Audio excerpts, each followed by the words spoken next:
আজকে অনেক যারা কাপল ব্লগিং করে, নিজের স্ত্রীর চেহারাকে বিক্রি করে মানুষের কাছ থেকে টাকা ইনকাম করে, মানে তার মধ্যে গায়রাতের মাত্রাটা কোন পর্যায়ে, আত্মমর্যাদার লেভেলটা কোন পর্যায়ে।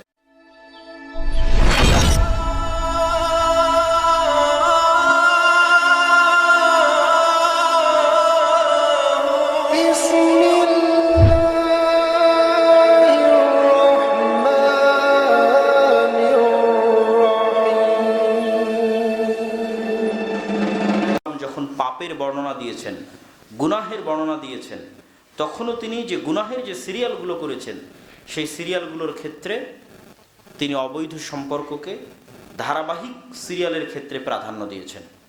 যেমন রাসূলুল্লাহ সাল্লাল্লাহু আলাইহি ওয়াসাল্লাম বলেন, তোমরা 7 ধরনের বড় পাপ থেকে বেঁচে থাকো।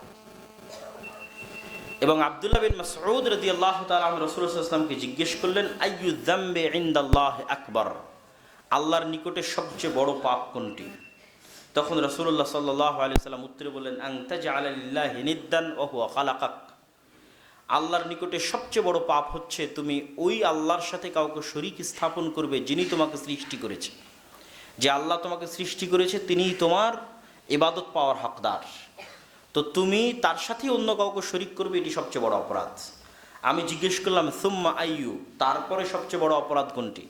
আল্লাহ নবী বললেন, আন তাকতুলা ওয়ালাদাকা খাশিয়াতা আন ইয়াতআমা মাআক, নিজের সন্তানকে এই ভয়ে হত্যা করলে যে তোমার সন্তান তোমার সাথে খাবে আর তুমি তার খাবারের ব্যবস্থা করতে পারবে না, মানে দারিদ্রতার ভয়ে নিজের সন্তানকে হত্যা করলে। এটা হলো পৃথিবীর দ্বিতীয় বড় মহাপাপ। আমি বললাম, তারপরে কোনটা? সুম্মা আইয়ু, তিনি বললেন, আন তাজনিয়া বিহালিলাতি জারিক, তোমার প্রতিবেশীর স্ত্রীর সাথে অথবা তোমার ভাইয়ের, তোমার আত্মীয় স্বজনের স্ত্রীর সাথে জেনায় লিপ্ত হলে।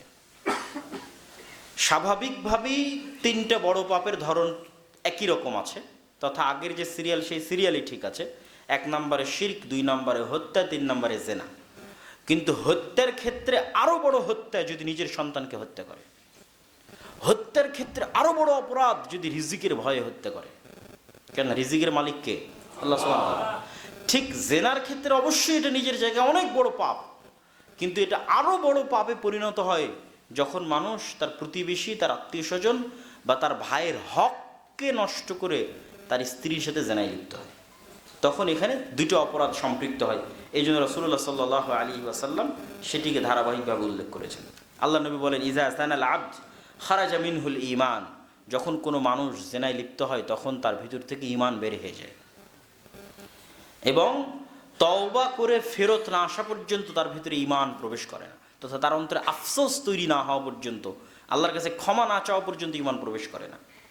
আর যদি করতে করতে এটি তার স্বভাবে পরিণত হয়ে যায়, তাহলে ওই যে অন্তরে মোহর মারার মতো, তার কাছে গুনাহকে আর গুনাহ মনে হয় না, তার অন্তর অপছন্দনীয় কাজকে আর অপছন্দ মনে করে না। তখন তার অন্তরে কি হয়? মোহর মারা হয়ে যায়, চিরস্থায়ী পথভ্রষ্ট হয়ে যায়। সম্মানিত উপস্থিতি, রাসূলুল্লাহ সাল্লাল্লাহু আলাইহি ওয়াসাল্লামের এই হাদিস এবং পবিত্র কোরআনের এই আয়াতগুলো আমাদের জন্য স্পষ্ট বার্তা দিচ্ছে যে আমাদের নীতি নৈতিকতা এবং চারিত্রিকতার দিক থেকে আমাদেরকে কতটা মজবুত এবং কতটা শক্তিশালী হতে হবে। এবং কেন হতে হবে আমি তা শুরুতেই আপনাদের সামনে পরিষ্কার করেছি, যে মুসলমানদের ব্যক্তিগত পার্সোনালিটি, শাখসিয়াহ, গায়রাত, আত্মমর্যাদা, আত্মসম্মান রক্ষার জন্য। এই জন্য রাসূলুল্লাহ সাল্লাল্লাহু আলাইহি ওয়াসাল্লাম বলেছেন, লা ইয়াদখুলুল জান্নাতা আদ-দায়ুস, দায়ুস জান্নাতে প্রবেশ করবে না। দায়ুসকে, যার আত্মমর্যাদা নাই, পার্সোনালিটি নাই, ব্যক্তিত্ব নাই, যে তার পরিবারে বেহায়াইর সুযোগ দিয়েছে, সে দায়ুস।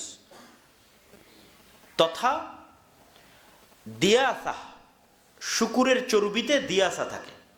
আল্লাহ এই জন্য শুকুরকে হারাম করেছে। শুকুরের চর্বির মধ্যে গায়রাতহীনতা, আত্মমর্যাদাহীনতা নিহিত আছে। এই জন্য শুকুর ঘৃণিত, অপরিষ্কার, জঘন্য, নিকৃষ্ট জায়গায় থাকে, এবং অপরিষ্কার থাকা সে পছন্দ করে। এমনকি তাদের যে বিষ্ঠা আছে, তাদের যে মল আছে, সেটিকে চাটা এবং খাওয়া শূকরের নিজস্ব চারিত্রিক বৈশিষ্ট্য,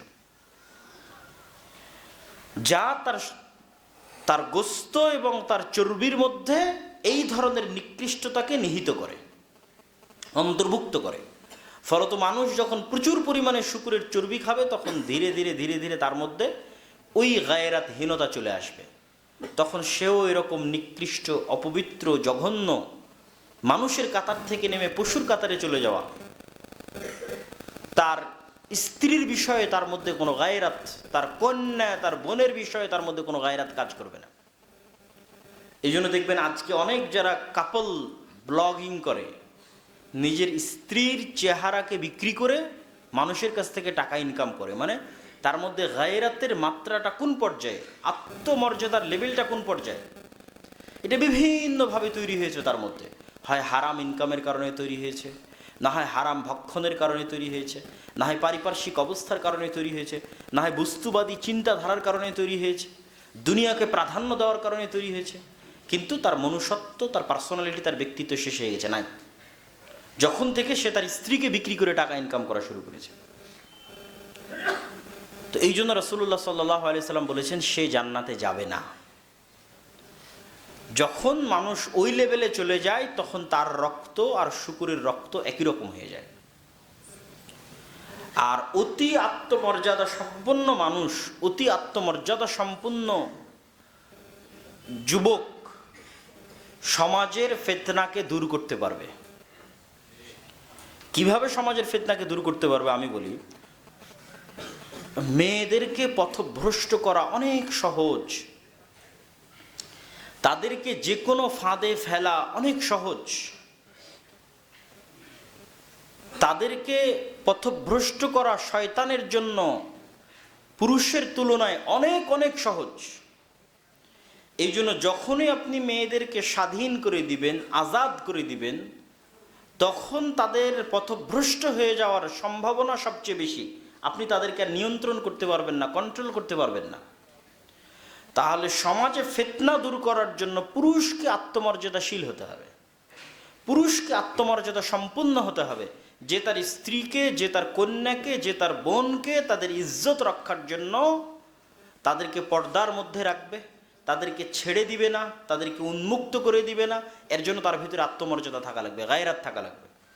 আর পুরুষের মধ্যে যদি আত্মমর্যাদায় গায়রাত না থাকে, 90% নারীর পক্ষে এটি সম্ভব নয় যে সে ফিতনার পরিবেশের মধ্যে উঠা বসা করবে আর নিজেকে সে ঠিক রাখবে, সংশোধিত রাখবে, পবিত্র রাখবে। এটা অনেক কঠিন, পুরুষের চাইতে নারীর জন্য বেশি কঠিন, কেননা তাদের অন্তর নরম, তাদেরকে পথভ্রষ্ট করা শয়তানের জন্য বেশি সহজ। তাহলে সমাজকে ফিতনা থেকে দূরে রাখতে হলে মূল ভূমিকা থাকতে হবে পুরুষের। এই জন্য আল্লাহ নবী বলেছেন, পুরুষ যদি আত্মমর্যাদাহীন হয়ে যায়, শূকরের মতো হয়ে যায়, তাহলে ওই পুরুষের জান্নাতে যাওয়ার প্রয়োজন নাই।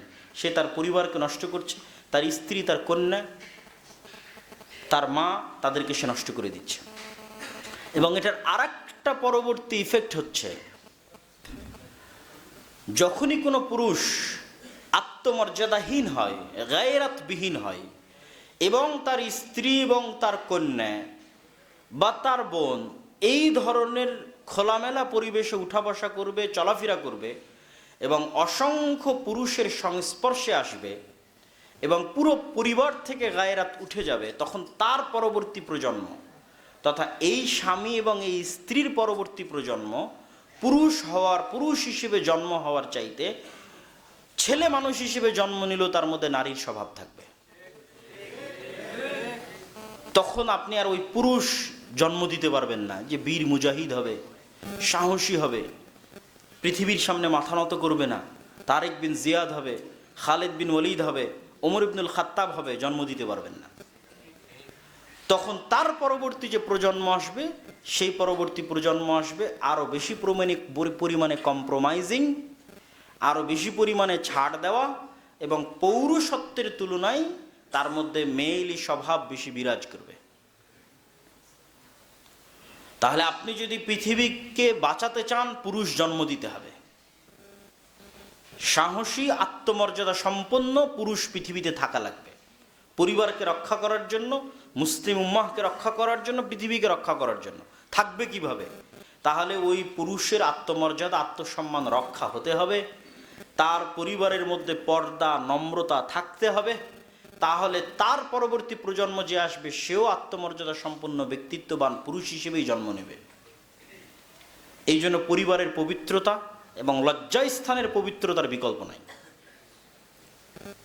আল্লাহ সুবহানাহু ওয়া তাআলা আমাদেরকে এবং আমাদের পরবর্তী বংশধরদেরকে আমাদের নিজেদের লজ্জাস্থানের পবিত্রতা এবং আমাদের পরিবারের পবিত্রতা রক্ষা করত, আমাদের নিজেদেরকে পুরুষ হওয়ার এবং আমাদের পরবর্তী প্রজন্ম থেকে আল্লাহ সুবহানাহু ওয়া তাআলা মহাপুরুষ আলফা মেল, যারা আরও বেশি উঁচু আত্মমর্যাদা সম্পন্ন, উঁচু মানসিকতা সম্পন্ন, উঁচু ব্যক্তিত্ব সম্পন্ন, নেতৃত্বের গুণাবলী সম্পন্ন এই ধরনের পুরুষের আশার তৌফিক দান করেন। আল্লাহুম্মা আমিন।